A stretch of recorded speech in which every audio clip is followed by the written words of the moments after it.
Panduan pencegahan dan pengendalian COVID-19 di tempat perkantoran dan industri di tengah situasi pandemi sudah diterbitkan pemerintah. Ini tandanya Indonesia segera memasuki fase normal baru alias new normal. Tatanan hidup baru penuh protokol kesehatan ini mau tak mau menjadi wajib dilakukan di tengah situasi pandemi agar roda bisnis terus berputar selama vaksin corona belum ditemukan. Panduan new normal dari Kementerian Kesehatan ini pun disiapkan sebagai pedoman bagi tempat kerja instansi pemerintah, pegawai negeri sipil, BUMN hingga perusahaan swasta. Selasa pagi, Presiden Joko Widodo pun meninjau kesiapan penerapan prosedur standar normal baru di stasiun MRT Bundaran Hotel Indonesia, didampingi Panglima TNI Marsikal Hadi Cahyanto dan Kapolri Jenderal Idham Aziz serta Gubernur DKI Jakarta Anies Baswedan. Mulai hari ini, Presiden pun mengerahkan polisi dan TNI untuk memastikan warga disiplin menerapkan protokol pencegahan COVID-19 di tempat-tempat umum. Bahwa mulai hari ini akan digelar oleh TNI dan Polri pasukan untuk berada di titik-titik keramaian dalam rangka mendisiplinkan, lebih mendisiplinkan masyarakat agar mengikuti protokol kesehatan sesuai dengan PSBB. Akan digelar di 4 provinsi dan 25 kabupaten kota mulai hari ini, sehingga kita harapkan kedisiplinan yang kuat dari masyarakat akan semakin terjaga. Kita harapkan kurva dari penyebaran COVID ini akan semakin menurun. Objeknya adalah tempat-tempat lalu lintas masyarakat, kemudian mal-mal, pasar-pasar rakyat, kemudian tempat pariwisata.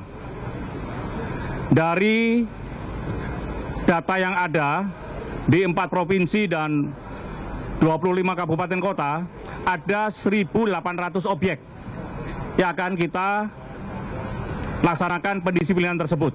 Pendisiplinan protokol kesehatan pertama harus seluruh masyarakat kita awasi supaya tetap memakai masker. Yang kedua, masyarakat dalam kegiatan juga harus menjaga jarak aman. Dan yang ketiga, kita siapkan tempat mencuci tangan atau alat sanitizer. Tahap pertama akan kita atur, contohnya adalah mal yang kapasitasnya 1.000, mungkin akan kita izinkan untuk 500 saja dan kita awasi. Termasuk juga rumah makan harusnya mungkin 500, kita batasi mungkin hanya 200 saja. Kerjasama antara TNI, Polri dengan pemerintah daerah, termasuk koordinasi dengan gugus tugas.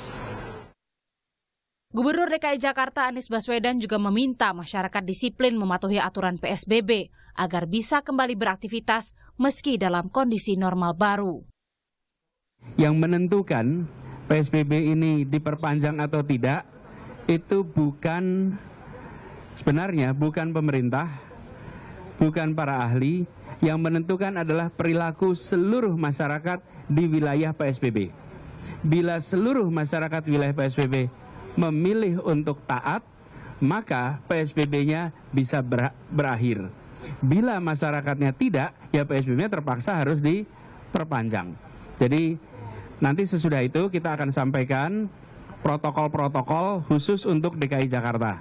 Karena tiap wilayah memiliki karakternya yang berbeda-beda.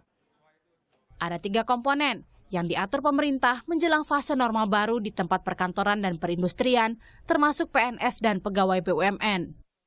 Yang pertama terkait sistem kerja yang bisa dilakukan dari kantor, rumah, atau tempat lain. Kedua, penerapan protokol kesehatan, serta percepatan dan perluasan penerapan teknologi informasi dan komunikasi dalam penyelenggaraan pemerintahan dan pelayanan publik. Industri jasa transportasi seperti PT Kereta Api Indonesia juga telah menyiapkan sejumlah langkah mengantisipasi fase normal baru di tengah pandemi. Sesuai edaran Menteri BUMN Erick Thohir, PT KAI berencana mengurangi jumlah penumpang dalam perjalanan kereta api jarak jauh, disiplin menerapkan protokol kesehatan, serta memperbolehkan para pekerja yang berusia 45 tahun ke atas untuk tetap bekerja dari rumah. Tim Liputan Kompas TV, Jakarta.